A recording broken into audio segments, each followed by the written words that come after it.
तेथे कपाळ सरसे लाभतो विशेष संत संगी. पूर्व पुण्य जरी होती सानुकूळ अंतराय मूळ नपजे तेथे. भाग्य तरी नव्हे धनपुत्र दारा निकटवास बरा संतापाई. तुका म्हणेची करावी मिराशी बळी संतापाशी द्यावा जीव. पूर्व पुण्य जरी होती सानुकूळ अंतराय मूळ नुपजे तेथे. विठ्ठला विठ्ठला विठ्ठला विठ्ठला विठ्ठला विठ्ठला विठ्ठला विठ्ठला विठ्ठला विठ्ठला. जेथे जावे तेथे कपाळ सरसे लाभतो विशेष संत संगी. पूर्व पुण्य जरी होती सानुकूळ अंतराय मूळ नुपजे तेथे.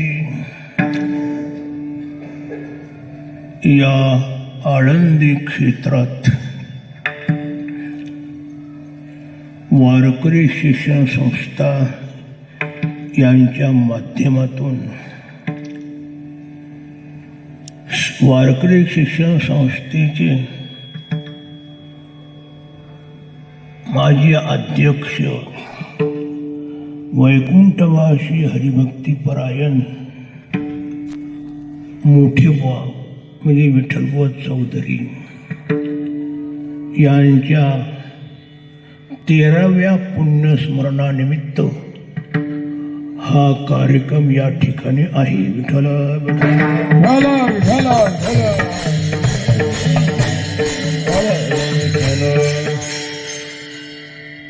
यांच्या पुण्यस्मरण निमित्त हा कार्यक्रम यथार्थ असा आहे. म्हणजे यांच्याच पुण्यस्मरण निमित्तानं असा कार्यक्रम व्हायला हवा आहे. म्हणण्याचं कारण असं की अलीकडे कोणाचंही पुण्यस्मरण केलं जातं पण ते अयथार्थ असं पुण्यस्मरण केलं जातं. कारण पुण्यस्मरण या शब्दाचा अर्थ तिथं काही लागतच नाही. स्मरण करायचं आणि ते पुण्याचं स्मरण करायचं. पण ज्याचं पुण्य स्मरण करायचं त्याच्याजवळ पुण्य काडी मात्र नसतं. आणि आशेची पुण्यस्मरण अलीकडे केली जातात. अलीकडे काही केलं जातं असं म्हणावं लागेल. करून नाही ते केलं जातं.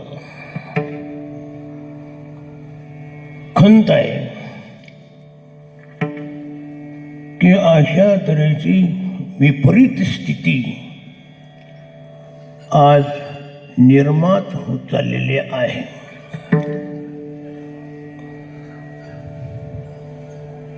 गप्प राहावं लागतं कालाय तस्मै नमः म्हणून. पण होऊ नये असं मात्र मनानं वाटतं. अलीकडच्या लोकांना त्याचं काही वाटत नाही. वाटत नाही म्हणजे त्यांना त्याचा परिणाम काहीच मनाला जाणवत नाही त्या लोकांच्या. पण जुनी मंडळी जी असतात त्यांना मात्र अतिशय विपरीत असं वाटू लागतं आणि ते खंत वाटते. विठ्ठला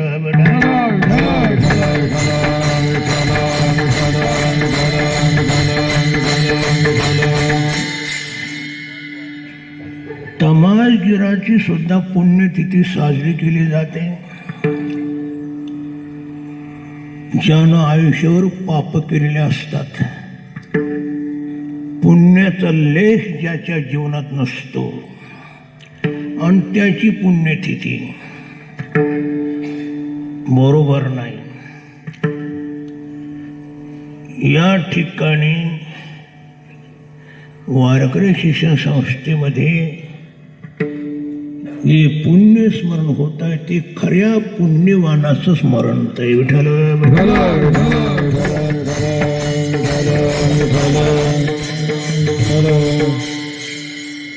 आणि हे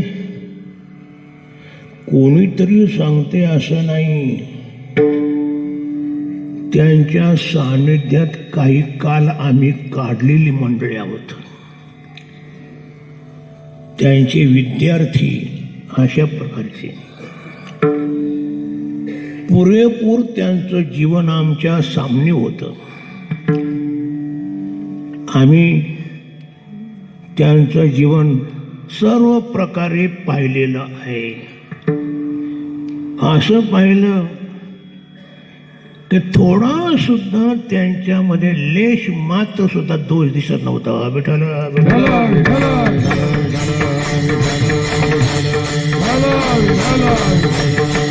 संत म्हणतात तेथे दुष्ट गुण न मिळे निशेष, चैतन्याचा वास झाला माझी. तुका म्हणे तैसा सज्जनापासून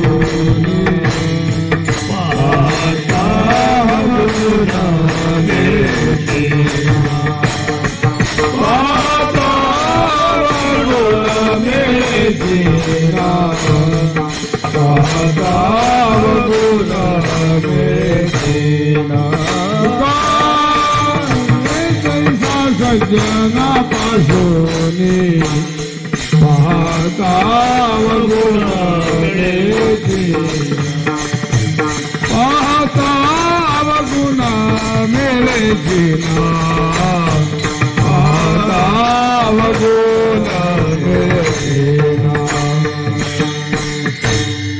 असे शुद्ध पवित्र जीवनानं जगणारे मोठे बाबा.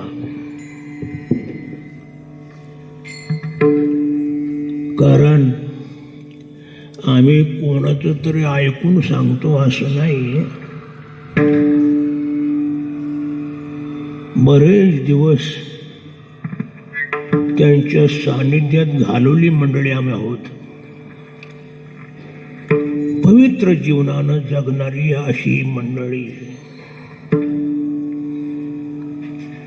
नरसिंह बाबा, तेव्हा माऊली बाबा, मोठे बाबा,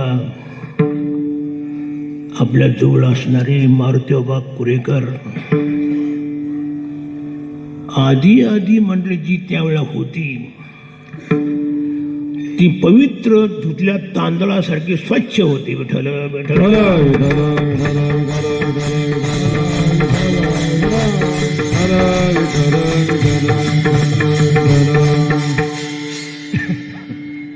म्हणजे निषिद्ध पाप कर्म त्यांच्या जीवनात शिवलंच नाही त्यांना. अशी मंडळी आजही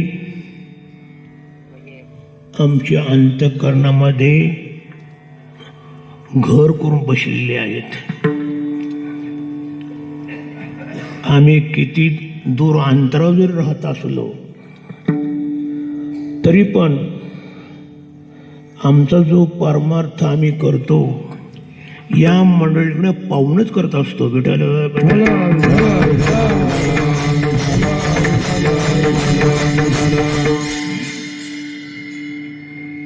यांच्या व्यतिरिक्त कोणाकडं पाहायला पाहिजे ना अशी काही बाजू राहिली नाही. अर्थात अशी थोर मंडळी त्या काली संस्थेचं सर्व काही चालवत होती, पाहणारी होती. म्हणजे पवित्र अशी मंडळी. म्हणून पुण्यतिथी ही अति महत्वाची आहे आणि ती 13वी पुण्यतिथी आहे. बुवांना जाऊन आता 13 वर्ष झालेली आहेत आणि हा 13व्या वर्षामधला पुण्यतिथीचा दिवस माझ्यासारख्या पामराला सेवा करणं मिळालेलं आहे. विठ्ठल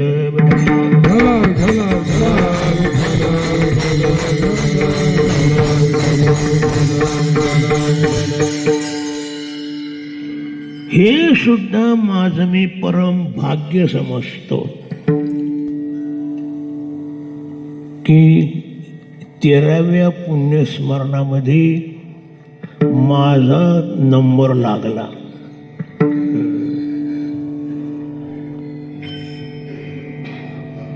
याचा अर्थ असा हे सुद्धा पुण्यानंच होत असतं. पुण्य काही कालानं उदयाला येतं. माझं आज पुण्य उदयाला असं आला समजतो की मी बुवांच्या पुण्यतिथीचं कीर्तन करतोय. विठ्ठल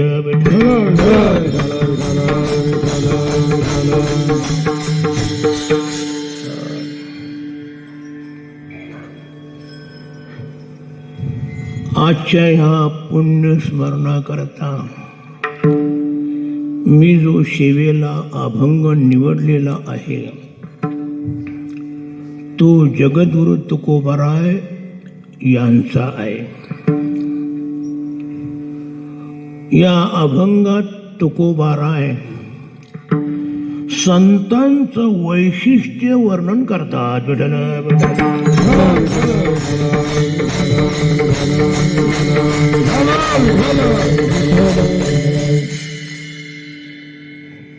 आणि ते वर्णन तुम्हा आम्हा सर्वांच्या सामनी करतात की संत हे अर्थात त्यांची संगती कशी आहे अथवा कशी असते हे आपल्याला ते समजून सांगतात. हे का सांगतात? संगती कोणाची करावी याकरता सांगतात.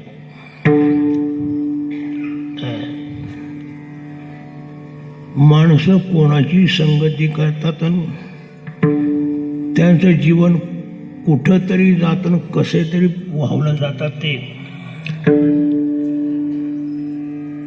म्हणून संगती करण्यास योग्य जर कोण असतील तर संत विठ्ठल.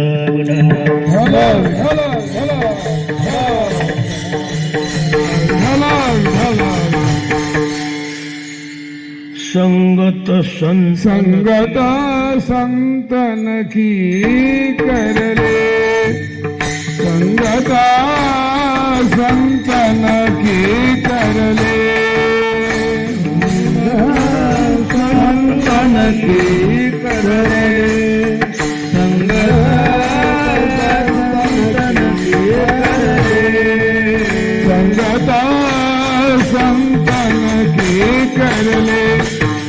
संगत संतन की करले,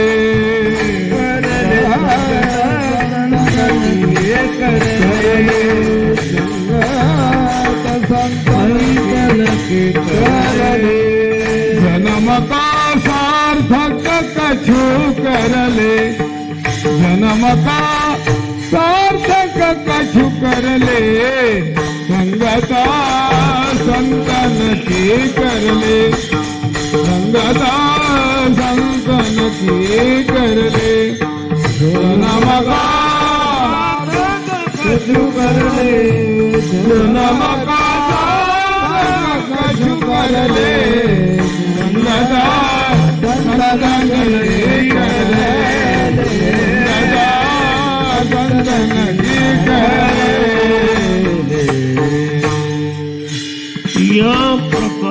विधान करतात, संगत ही संतांची करावी, इतरांची करू नये. का करू नये? तर ती बाधक ठरते. अशा बाधक संगत्या करून आपलं जीवन सुद्धा बाधित होतं, खराब होतं. चांगल्याची संगती केली म्हणजे जीवन चांगलं बनतं, आणि तीच वाईटही संगती केली जीवन खराब होतं.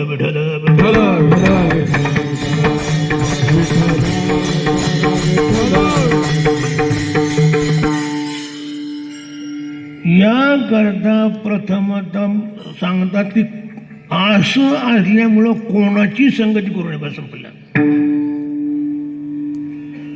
निसंग सुखम अश्नुते.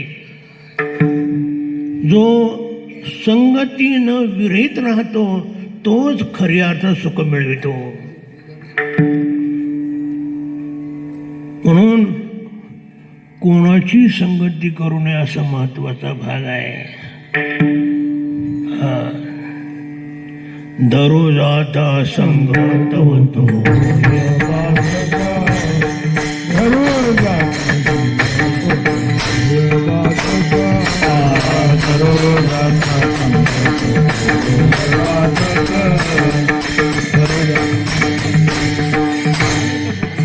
अनेक बुद्धीचे तरंग, अनेक बुद्धीचे तरंग, क्षणा क्षणा पालटे रंग. गरुडाचा संग तो होय बाधक, गरुडाचा संग तो होय बाधक, गरुडाचा संग तो होय बाधक, गरुडाचा संग होय बाधक. अनेक बुद्धीचे तरंग, क्षणक्षणा पालटे रंग, धरू जात संग तव तो होय बाधक. अशा कारणे संगती बाधक होते. पण माणूस हा संगतीशिवाय राहतच नाही, कारण तो संग प्रधान असा प्राणी आहे. त्याला कोणाची तरी संगती करावी वाटते तर करतो. ठीक आहे, राहावत नाही ना तुम्हाला संगतीशिवाय, करा, पण कोणाची संगत साधूच करावी. संगत संतती करले, संग संताचा करिता बरवा, उत्तमोत्तम कीर्तना ठेवा, पंथ तो सुपंथे चालावा, भोगवा वासना लिगाड. संतांची संगती कशी आहे? बरवी संगती. विठला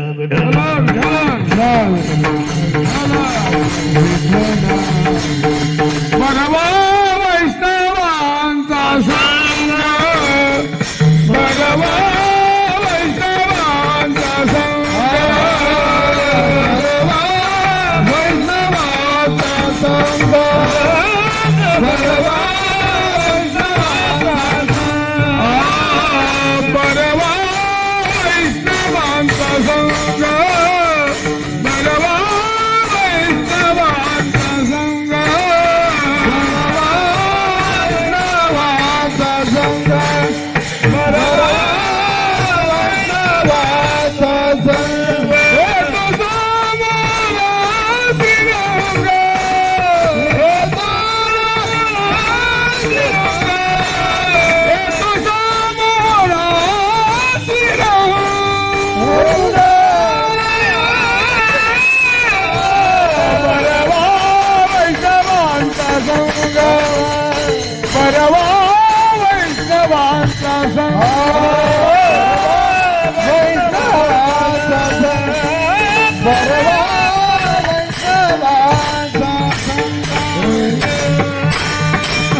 बरवा वैष्णवांचा संग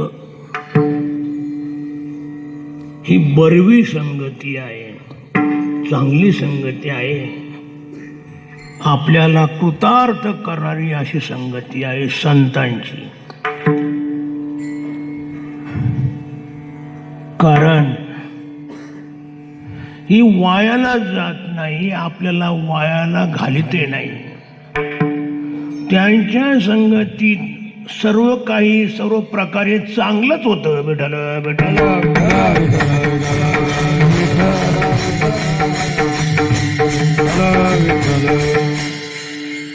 आणि म्हणून मी प्रथमच बोलून गेलो, वारकरी शिक्षण संस्थेमध्ये आल्यावर अशा थोर महापुरुषांची संगती घडली म्हणून आमचं जीवन काहीतरी चांगलं राहिलं. विठ्ठल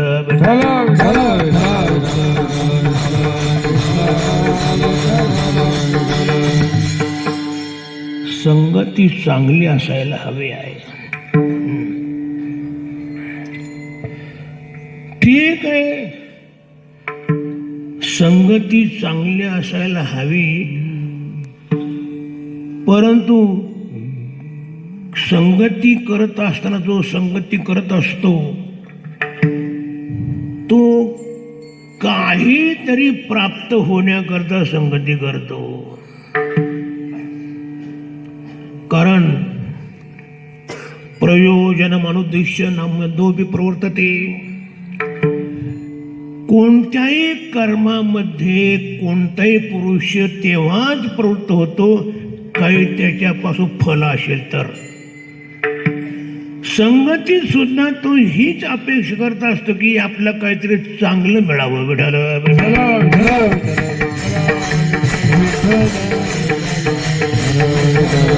आणि ती चांगलं देणारी संगती आहे संतांची. म्हणून संगती संत चांगलं देते. काय करते?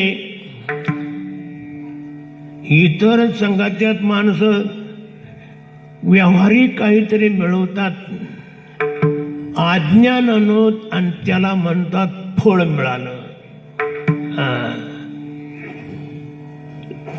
फळ याचा अर्थ लाभ मिळा समजतात. संतांच्या संगती सुद्धा ते लाभाचीच अपेक्षा करतात. पण तो इतरांच्या संगतीतला लाभ आणि या संगतीतला लाभ फरक आहे. इतरांच्या संगतीचा लाभ तो सामान्य लाभ, निकृष्ट लाभ, आणि संतांच्या संगतीचा लाभ विशेष लाभ, उत्कृष्ट लाभ अभंगाच्या पहिल्याकडे. जेथे जावे तेथे, जेथे जावे तेथे कपाळ सरीसे. जेथे जावे तेथे कपाळ सरीसे. जेथे जावे तेथे, जेथे जावे तेथे कपाळ सरीसे. जेथे जावे तेथे कपाळ सरीसे. जेथे जावे तेथे, जेथे जावे तेथे कपाळ सरीसे. जेथे जावे तेथे कपाळ सरीसे. जेथे जावे तेथे, जेथे जावे तेथे कपाळ सरीसे. जेथे जावे तेथे कपाळ सरीसे. जेथे जावे तेथे लाभतो विशेष संत संगे. लाभतो विशेष संत संगे. लाभतो विशेष संत संगे. पूर्व पुण्य जरी, पूर्व पुण्य जरी होती सानुकूळ. पूर्व पुण्य जरी होती सानुकूळ. पूर्व पुण्य जरी लाभतो विशेष संत संगे.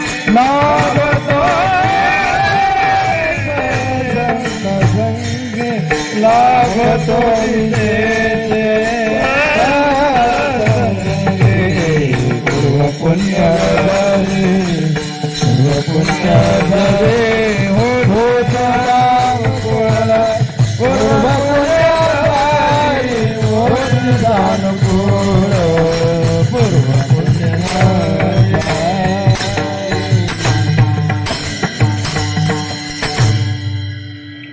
लाभ तो विशेष संत संगी. संतांच्या संगतीत विशेष लाभ.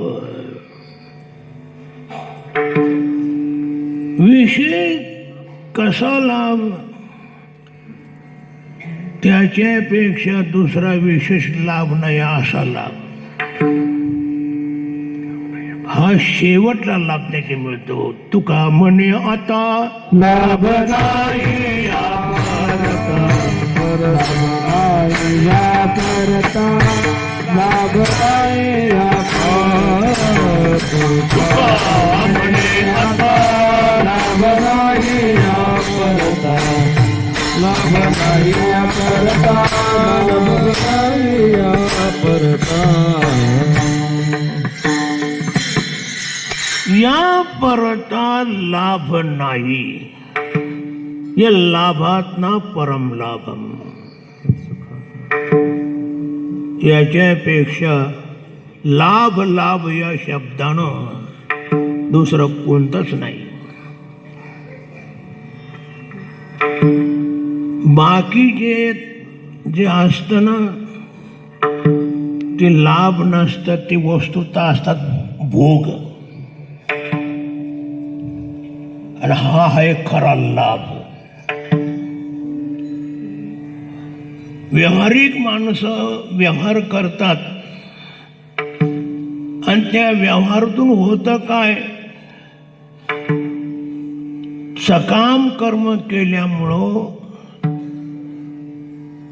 ते कर्म त्यांच्याजवळ संचित राहतं, साठलेलं, साठवलेलं.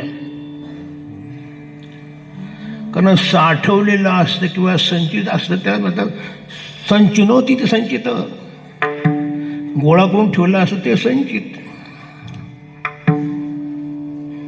ते जे आहे ना ते भोग देणार आहे. लाभ नाही, भोग. आणि हा आहे लाभ. विठाल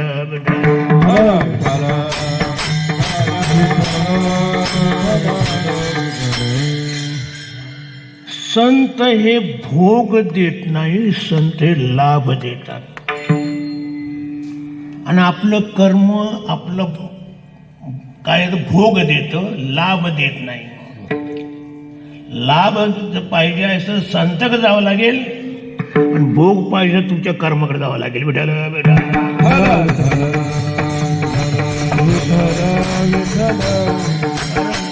केले कर्म झाले तेथे भोगाले कर्म झाले तेथे भोगाले कर्म झाले तेथे भोगाले कर्म झाले तेथे भोगाले केले ऐसे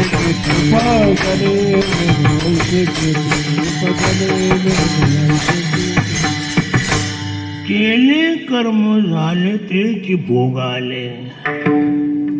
भोगलं जातं भोगल्यानं संपलं जातं.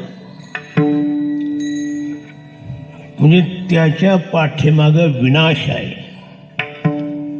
भोग हा भोगून संपत असतो. एवढं आहे का भोगल्याशिवाय संपत नसतं. भोगेन तस्य क्षया. त्याचा भोगानंच नाश होतो. माणसं भोगणं करतात. कुरुते कर्म भोगाय कर्म कर्तुंच भुंजते. कर्म भोगाय कर्म कुरुते. भोगण्या करतात कर्म करतो आणि कर्म कर्तुंच भुंजते. आणि केलं कर्म तेच भोगतो. बेठाला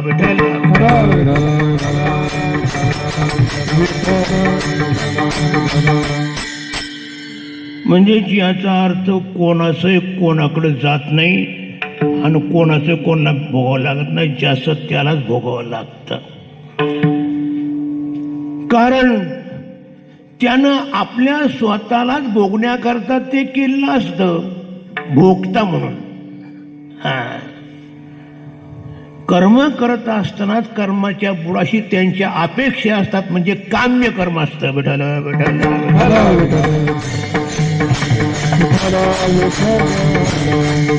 काम्य कर्म असतं म्हणजे कामना धरून केलेलं कर्म असतं.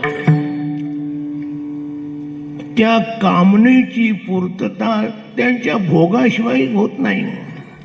मग त्यांना भोग देण्याकरता भगवान काय देतो? भोगायतनम शरीरम, भोगाचं साधन असताना शरीर देतो. विठाला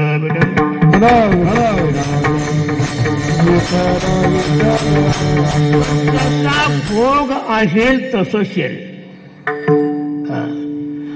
तुमचे भोग कनिष्ठात कनिष्ठ असतील तर कनिष्ठ शरीर मिळतात. 84 लक्ष योनी ह्या तयार झाल्यात ह्या सगळ्या भोगत्यांमुळं. अन्यप्रमाणे अन्य कर्म करत राहतात आणि अन्य कर्माचे अन्य भोग असतात आणि त्याच्याकरता त्यांना अन्य प्रकारची शरीर द्यावे लागतात. विठाला विठाला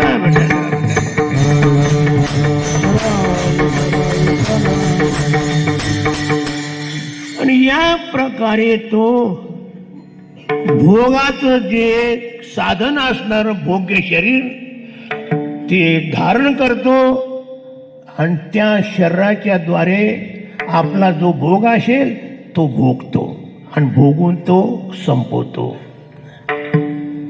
आणि यालाच म्हणतात प्रारब्ध कर्म. विठाला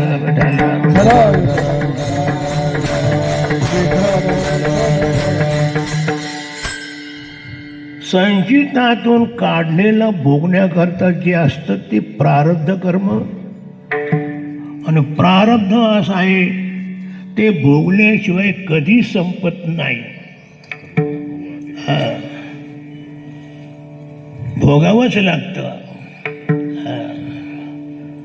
आणि या करता ते कर्म ज्याने केलेलं आहे त्याला कधी सोडत नाही, त्याच्या बरोबरच असतं. कुठं असतं? त्याच्या कपाळावर. कारण सटीच्या दिवशी त्याला ते कपाळावर लिहितात म्हणतात.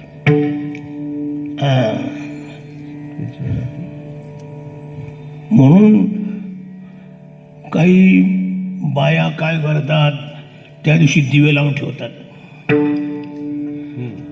कशा करता?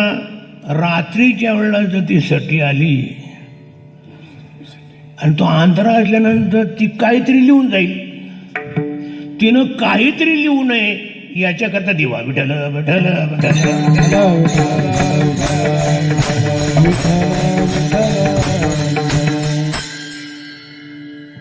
कपाळावलेलं असतं.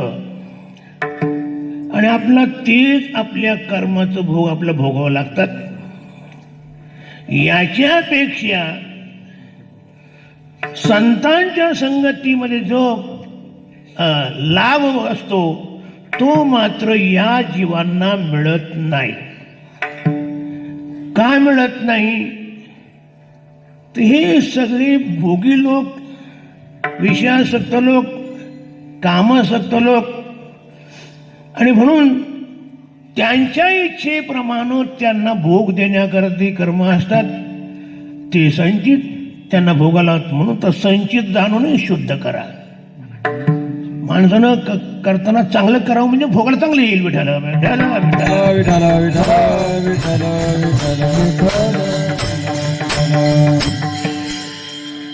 एकंदरीत आपल्या कपाळवलेलं असतं ना, ते काही केलं संपत नाही. लल्लाटीचे लिहिले ते न मुडे काही केले. लल्लाटी ब्रह्मरेखा आणि ते ब्रह्माधिक. आपल्या कपाळावर काय लिहिलेलं आहे हे ब्रह्मदेवाला सुद्धा कळत नाही. विठाला विठाला कळत भोगायला आल्यानंतर मग आपलं कर्म काय होतं आणि ते कसं काय झालं तसं नाही, पण ते त्याच्या बरोबर राहतं. म्हणून जेथे जावे तेथे कपाळ सरीसे.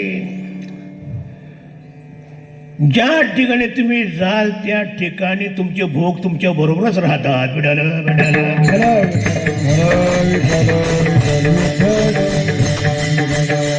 ते भोग कधीच टळले जात नाही, तुम्हाला सोडू शकत नाहीत. भोगावं लागतं, भोगत असतात.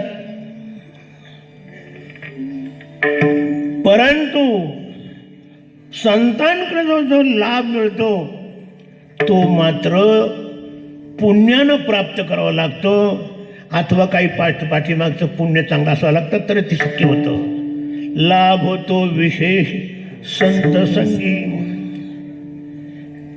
या लाभाकरता पुरुषार्थाची गरज आहे.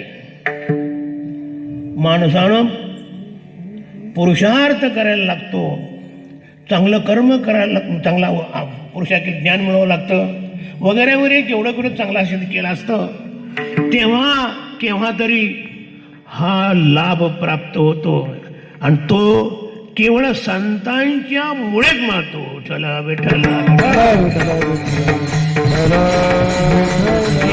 मी हो त्या लाभाचं केंद्र आहे संत संतावे पायी. हे तो एक संता ठाई,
तो एक संता पायी लाभ पायी उत्तम असा आहे. संताविण प्राप्ती नाही ऐसे वेद देती बाई, ऐसे वेद देती बाई, ऐसे वेद देती बाई. संताविना प्राप्ती नाही ऐसे वेद देती बाई, ऐसे वेद देती बाई, ऐसे वेद देती बाई. हा लाभ संताशिवाय नाही. उन्नात्मारामंद हरिप्राप्तीशी उपाय धरावे संतांचे ते पाय. याच्या प्राप्ती करता संतांना शरण जावं लागतं, त्यांची सेवा करायला लागते, तेव्हाच हा मिळतो.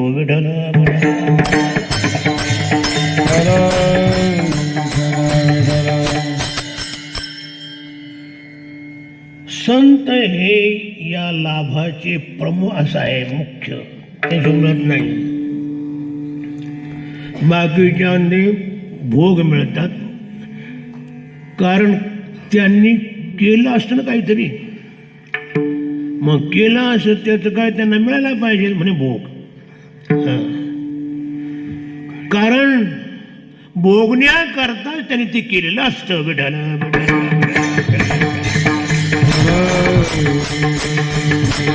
कोणताही विषय इंद्रियांचा त्यांच्या अपेक्षेचा असतो. पंच ज्ञानेंद्रिय पंच कर्मेंद्रिय आहेत. कर्माचे जे आपलं भोगतात ते त्यांच्या कर्माने मिळत असतं. कसं अपेक्षाच ते करतात इंद्रियांचे भोगायच्या. डोळ्याची म्हणा, कानाची म्हणा, तोंडाची म्हणा, त्वचेचे म्हणा, असे अनेक इंद्रियांचे जे भोग आहेत, या भोगांचीच फक्त ती इच्छा करत असतात. कोण? सकाम कर्म करणारे. विठ्ठल विठ्ठल.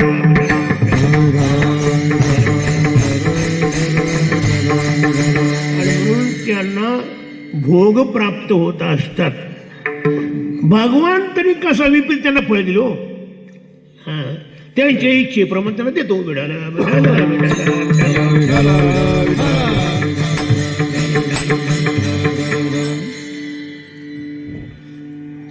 संतांकडे मात्र लाभ प्राप्त होतो.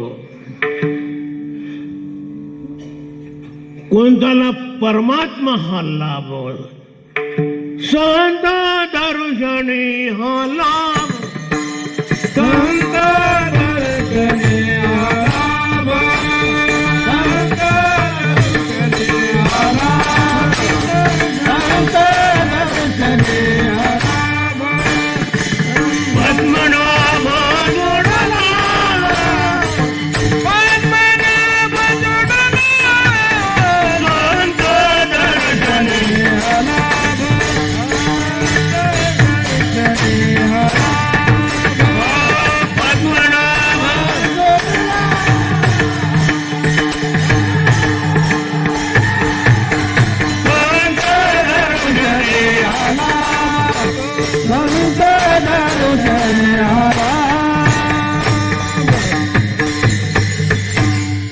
संत दर्शनी हा लाभ. हा लाभ संत दर्शनी. कोणता? पद्मनाभ हा लाभ संत दर्शनी जोडला. पद्मनाभ म्हणजे पद्म लाभो यशसा पद्मनाभ.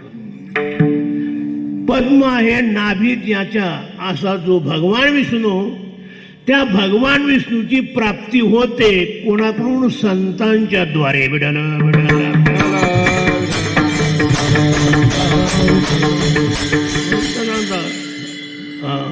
धन्य आनंदाची सापडली वेळ. धन्य आनंदाची सापडली वेळ. तेरे संत सज्जना भेटले कृपाळ. तेरे संत सज्जना भेटले कृपाळ. त्याने फेडीला बुद्धीचा उमाळ. त्याने फेडीला बुद्धीचा उमाळ.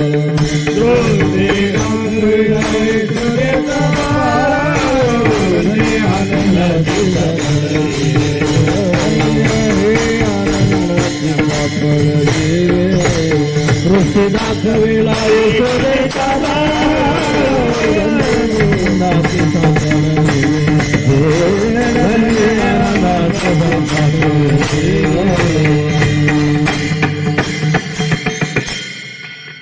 धन्य ही आनंदाची सापडल वेळ.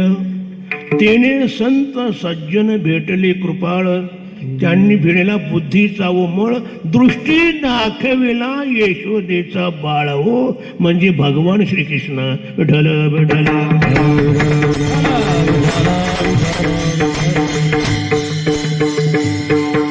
अर्थात हा जो लाभ म्हणजे भगवत प्राप्तीचा लाभ, हा संताशिवाय होत नाही. विठ्ठल विठ्ठल.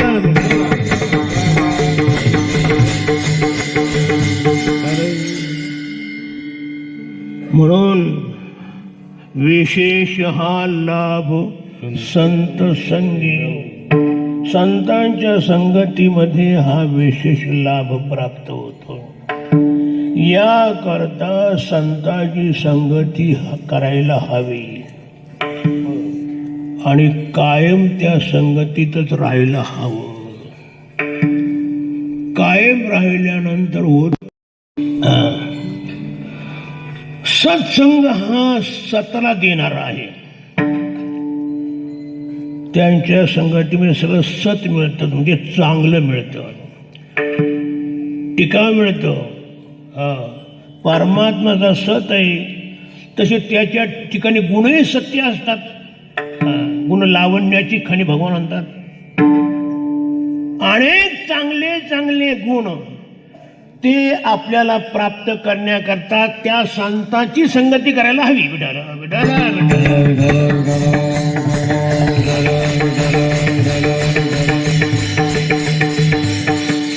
आणि दुसरं असं निकृष्ट असे जे दुर्गुण ते सोडण्याकरता संत संगती करायला पाहिजे. विठाला विठाला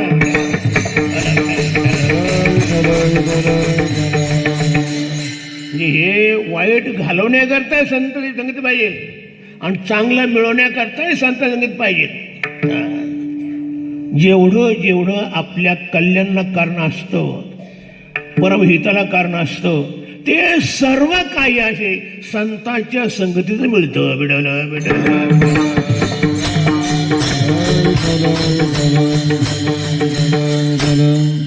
देवापर्यंत संत जाऊन पोहोचले ते काय दुर्गुण नाही, सगळे चांगलं त्यांचं असतं त्यामुळे मिळतात. आणि त्यांच्या संगतीत जातात त्यांना सुद्धा ते कधी वाईट देत नाहीत, चांगलं देणार. म्हणून संत संगत महत्वाचे आहे. संताजवळ जर वाईट मिळत असेल तर संत संगत काय उपयोग करून काय उपयोग आहे. ते जर वाईट देणारे असतील संतांचे करायचं काहीच काम नाही. पण वाईट कधी देतच नाही, देतात ते चांगलं देतात. विठाला विठाला विठाला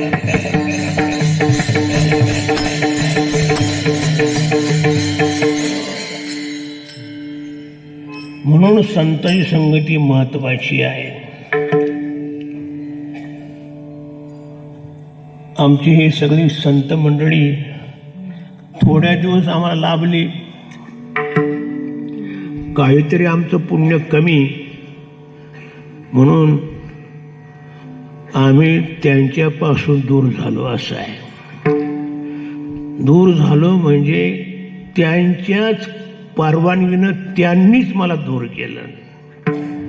त्यांचा काहीतरी उद्देश. बुवा नरसिंह महाराज, माऊली बाबा, रामचंद्र बाबा, त्याचप्रमाणे भाऊसाहेब, या सगळ्या मंडळीने मला आग्रह केला. तर मी त्याही वेळेला त्यांच्या आग्रहाला बळी पडलो नाही. शेवटी नारायण बाबाने मामाकडे वशिला लावला आणि मामांना सांगितलं मला हा पोरगा हवाय.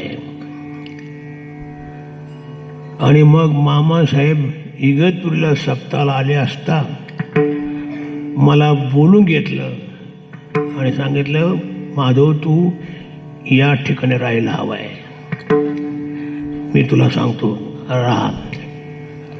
तालुका सगळं चांगला आहे.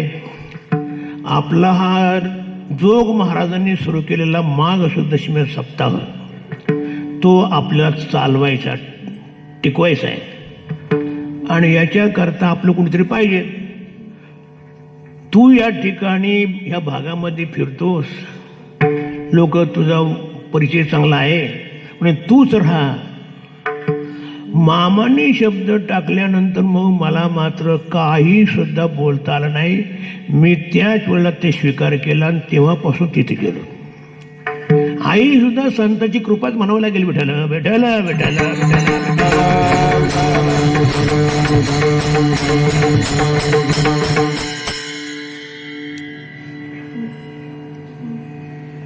जोग महाराजांनी सुरू केलेला हा माघ शुद्ध दशमीचा महोत्सव जोग महाराज असताना तर ते चालवतच आले. पण त्याही नंतर जोग महाराजांनी सुरू केलेला सप्ताह मान्य करून आपलं काम समजून सर्व आळंदीतल्या बुवा मंडळीनं, विद्यार्थ्यांनी, सर्वांनी तो सप्ताह 75 सालापर्यंत चालवला. म्हणजे तोपर्यंत ही सगळी आळंदीची मंडळी येत असत. काही नाशिकवरून यायचे, तर मग ती वारी झाल्यानंतर काही आळंदीवरून यायचे. कीर्तनकार सगळी हीच मंडळी असायची. शांताराम गुरुजी वगैरे सगळी मंडळी असायची कीर्तनकार. दुसरे कोणीच नाही. संस्थेची परंपरा ती संस्था चालत होती अशा तऱ्हेची ही सगळी मंडळी यायची. 75 सालापर्यंत त्यांनी तो सप्ताह आधी चालवला. 75 वर्षी मी तिथं गेल्यानंतर मग मात्र त्यांनी ती माझ्या गळ्यात धुरा टाकून दिली. थोडी माणसं दूर झाली, पण तोपर्यंत अगदी सर्वच अमृतबुवा सुद्धा यायचे, नामदेव सगळे चांगले चांगले गाणारे, चांगले चांगले वाजवणारे, कीर्तनकार, प्रवचनकार, आपली संस्थेत सगळी मंडळी येत होती. आणि हा जोग महाराज सप्ताह आहे अशा निष्ठेनं ते सप्ताहाला जात होते आणि राहत होते. विठ्ठल विठ्ठल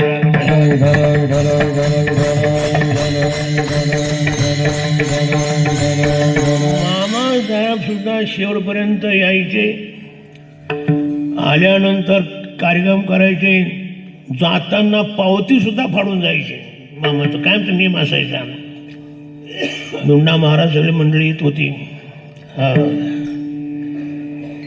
अशा तऱ्हेचं हे सगळं संतांनी सोडलं नाही. या मंडळी सगळे नरसिंह बाबा तर खूप कायमचे असायचे. खांदेचा दौरा संपवायची आणि इगतपूरला यायचे, आणि इगतपूरला सप्ताह झाल्यानंतर मग आळंदीला सप्ताह करता यायचे. विठ्ठल विठ्ठल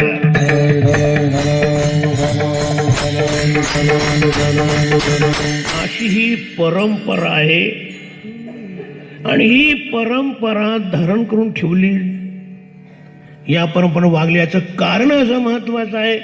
हा जोग महाराज सप्ताह आहे या भिस्तीवर. विठ्ठल विठ्ठल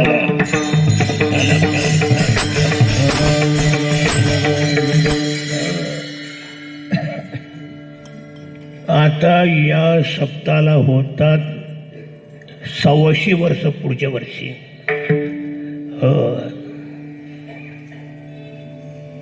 हा कार्यक्रम जो आजचा मला मिळाला तो मी सुद्धा माझं भाग्य समजतो की तुम्हाला सगळ्याला हे सांगता येईल. या करता 100 वर्षे या सप्ताहाला झालेली आहेत. म्हणून रौप्य महोत्सव या ठिकाणी होतोय, शतकोत्तर नवस महोत्सव. आणि नाही मध्ये काही दिवस आपला येता आलं तर काही हरकत नाही. परंतु या सप्ताहाला आळंदीत सर्व मंडळींनी यायला पाहिजे अशी माझी विनंती आहे. कारण हा जोग महाराजांचा सप्ताह आहे. जोग महाराज सुरू केला आहे. आणि नरसिंह बुवा इत्यादी सगळी ही मंडळी पूर्वी येत होती, आता ती गेली, पण ते सगळे शेवटपर्यंत इगतपूरला येत गेली. आता असलेल्या मंडळीचं काय कर्तव्य यांनी लक्षात घ्यावं की ही थोर मंडळी आपली सगळी कायम जात होती इगतपुरीला सप्ताहाला. कीर्तन करायचे, प्रवचन करायचे, गायचे, वाजवायचे, सगळे काही आपलं गुणाचं तिथं वेतन करायचे. परंतु आता हा 100 वर्षाचा सप्ताह आहे. या करता मात्र प्रत्येकानं यावं. म्हणजे आळंदीत जोग महाराजांनी ज्याचा संबंध आहे, जोग महाराज संस्थेचे त्यांनी पदार्पण केलेलं आहे. महाराजांचे जे शिष्य म्हणवतात, महाराजांचे शिष्य म्हणवतात, महाराजांचा सप्ताह तो आहे. यांचं कर्तव्य समजून यांनी लक्षात घ्यावं आणि त्या सप्ताहाला अवश्य यायला पाहिजे. हा मधीच मी शिव सांगतो बरं. मी ओघानं आला लोक मग शेवट सांगत होतो, पण सांगितला हो बरं का महाराज. म्हणजे विनंती आहे सर्वांना, हो विद्यार्थी सगळी त्या सप्ताहाकरता असावीत असं माझी विनंती आहे. मी केली 50 वर्षे सेवा आणि तुम्हाला एक सप्ताहाकरता सेवा करायला सांगतोय. काही जोड नाही सप्ताह. आणि हे तुमचं कर्तव्य. महाराजांचं प्रमाण बोलत नाही तुमच्याकरता. तुका म्हणे सत्य. हा पुढं टिंब तुम्ही बघा. सांगण्याचा महत्वाचा भाग असा, या सप्ताह करता महाराज नमस्कार यायला पाहिजे, सर्व यायला पाहिजे, माझी विनंती आहे. जोग महाराजांनी त्या ठिकाणी हा सप्ताह सुरू केला, ती भूमी सुद्धा जोग महाराजांनीच पवित्र केली, काही दिवस वास्तव्य करून. ज्या वेळेला मी मठावर गेलो, मी मठाचा जरा जीर्णोद्धार करायचं ठरवलं. इथं जवळ घाटंजी म्हणून आहे तिथे, त्या ठिकाणी 5-6 एकर जमीन मला मिळत होती. मी म्हटलं बुवांना, बुवा असं जमीन मिळते, तिथं येणार नाही, इथं काय करायचं तुला, ही महाराजांची काय तपोभूमी आहे, तपस्थल आहे, इथं काय ते कर, जे तू जर तिकडे काय केलं आम्ही कुठे घेणार नाही. आता बंद केलं, नाही ते वेगळं स्थान झालं. पण त्यांचा हेतू असा होता की या स्थानाला महत्व आहे, दुसऱ्याला नाही. विठ्ठल विठ्ठल.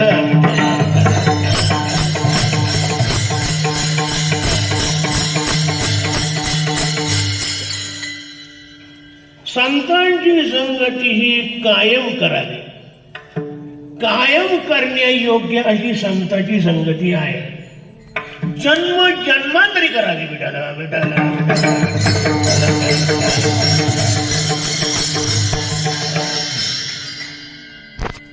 ती अतिशय उपयुक्त बाधक ठरणं साधक होईल. कारण यांच्या संगतीत हा लाभ होतो. कोणता विशेष हा लाभ? संत संगती. आणि तुम्ही बाकीच्या संगतीत भोगात्मक, त्याचा नाश होणार आहे, उपयोग नाही. म्हणून संतांच्या संगत कायम राहावं. पण कायम राहता येत नाही. का राहता येत नाही? तर तुमचं काहीतरी पुण्य कमी पडलं असेल म्हणून राहता येत नाही. कारण अनुकूल पुण्य जर असेल तर संतांची संगती राहते, आणि प्रतिकूल पुण्य असेल तर संगत राहत नाही. अभंगाचं पूर्व पुण्य गरी होय सानुकूल, पूर्व पुण्य गरी होय सानुकूल, पूर्व पुण्य गरी होय सानुकूल, पूर्व पुण्य गरी होय सानुकूल.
जेथे जातो ते